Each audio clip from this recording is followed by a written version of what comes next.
Hey Skyview friends, it's so great to see you. It's Becca with 4-H and WVU Extension. Oh, I so miss coming into the classrooms to see you, and I will see you very soon. But in the meantime, I brought a really fun activity, and you're going to meet our new 4-H program assistant in a minute, Miss Heather, and you will see us really soon, I'm sure.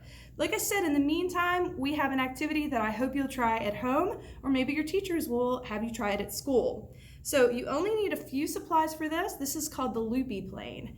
You need a straw, an index card, tape, a ruler, and a pencil. Pretty easy, right? All you have to do first is you take your ruler and you want to measure. An index card's 3 inches, so you want to measure 3 equal strips on the index card. So how many inches would that be per strip?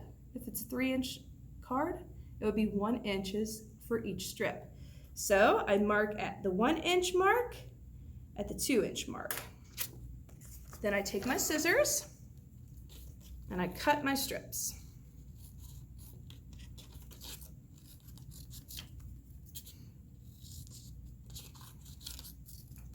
Okay, and the first thing I want to do is make a loop with one of them. Just to put a little piece of tape to keep it together. So here's my first loop. See? And then I'm going to make a larger loop with my 2 other strips. So tape that together. Tape the 2 together to make one big long strip. And put a little piece of tape on the back to keep it together. And then I'm going to make my larger loop.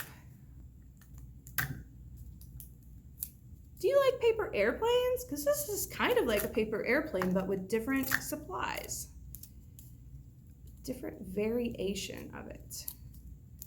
Then I'm going to take my straw, and I'm going to tape my large loop to one end. Can you see that?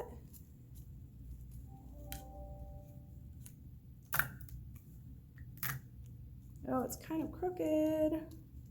Uh-oh, I wonder what's going to happen when I try to fly it if it's crooked. Maybe something to try later. And I'm going to line up, see that? I'm going to line up my small loop on the other end. So it sort of has to go kind of in the same way, if that makes sense. See that? So I tape that on there.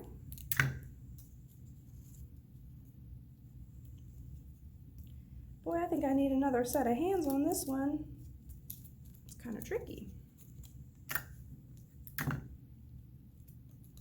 All right, I wonder if it's gonna fly. What do you think? Oh, I don't know if this one will. It's kind of lopsided, but we're gonna give it a try. So that's what it looks like. Hopefully you do a better job taping that on there. I was in a bit of a hurry. See, so it's kind of lopsided, but we're gonna give it a fly. It flew pretty well.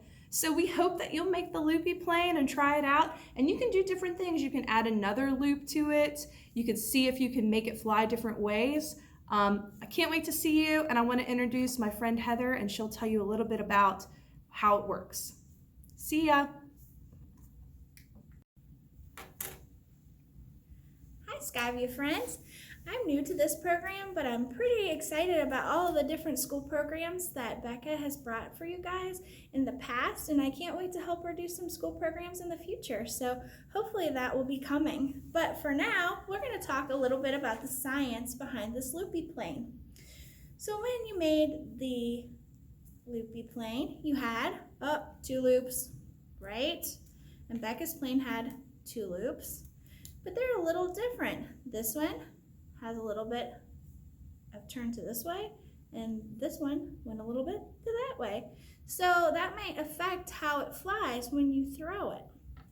So this big loop in the back gives us air resistance, and what people call that is drag. So when you throw it, it gives a little bit of resistance, and this small loop is going to help steer the plane. So between the 2, that's why it goes either straight, or maybe it goes a little bit crooked, or maybe it goes up or down a little bit, depending on how the loops are formed. So one cool thing that you can do is take it and make your loops just a little bit different, or put them on just a little bit different, or maybe add a third loop and see if that changes how your plane flies. So we're really excited for you to try this at home. One of the other principles that you might think about is gravity. So when we throw things, there's a force of gravity that kind of pushes things down, even though we've got this air resistance in our plane, the drag, and the front for the steer. So I can't wait for you to try it at home. We would love to hear some feedback about how you guys did when you did these planes. All right, can't wait to meet you, friends.